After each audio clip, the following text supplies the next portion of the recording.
What's going on, everybody? Thank you so much for clicking on the video, and today we're going to be talking about the Nintendo Switch Pro Controller.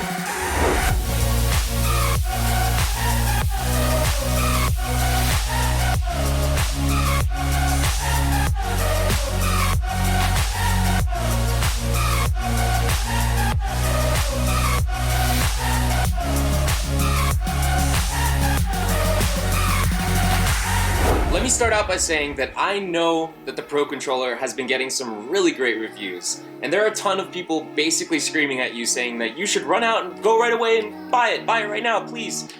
But honestly, I don't understand their mentality. They praise it in a way that almost sounds like they're just telling you what they think you want to hear.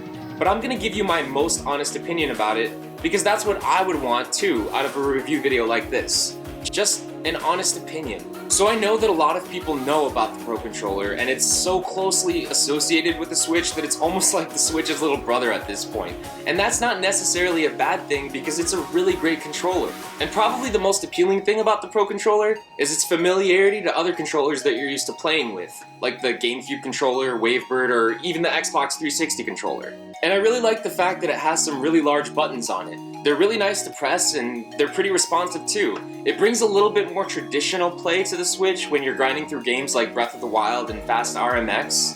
However, that's why I believe that it's not necessarily an accessory that you need to own for the Switch right away, because the Switch is anything but a traditional console.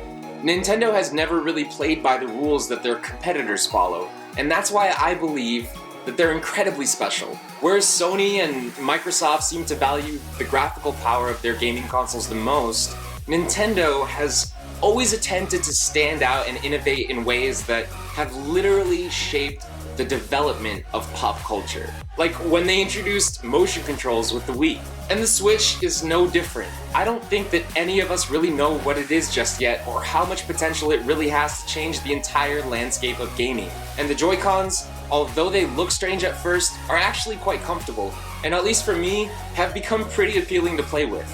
But please don't get me wrong, I really love my Pro Controller. However, unless you're planning on using the Switch primarily as a home console, it's just not an immediate thing that you have to go get for the average Switch gamer. But one difference between the Pro Controller and the Joy-Cons that everybody should know about is the positioning of the analog sticks. You can clearly see that the left analog stick on the Joy-Con is placed directly under the A, B, X, and Y buttons, whereas the Pro Controller, the same stick is positioned more over to the left side of the buttons, making it far more convenient and familiar while playing first-person shooters.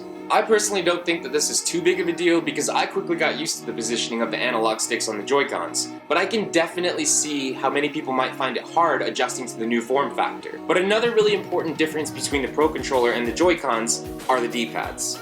I think for the average Switch gamer this won't be that big of a deal, but still, if you're a fighting game fan, then this might become an issue for you. Lastly, one cool feature of the Pro Controller that Nintendo never really mentioned is that it has the ability to connect to your PC via Bluetooth. But you can't plug and play, and you can't play and charge. Hopefully they'll be able to fix that though with an update in the future. All in all, like I said before, I love my Pro Controller. I think it's one of the greatest controllers Nintendo has ever created.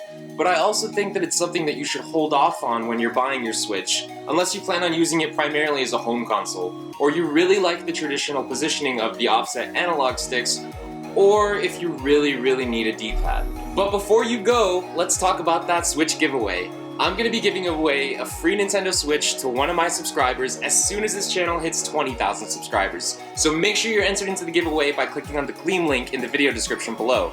You can also get a bonus entry if you follow me on Twitter. So that's going to do it for the video today, guys. I really hope you enjoyed it. What do you think about the Pro Controller? Let me know in the comments below. Do you have a Pro Controller already if you have a Switch? Or are you planning on getting a Pro Controller if you don't have a Switch? So if you enjoyed the video, please remember to like it and subscribe for more Switch videos just like this one.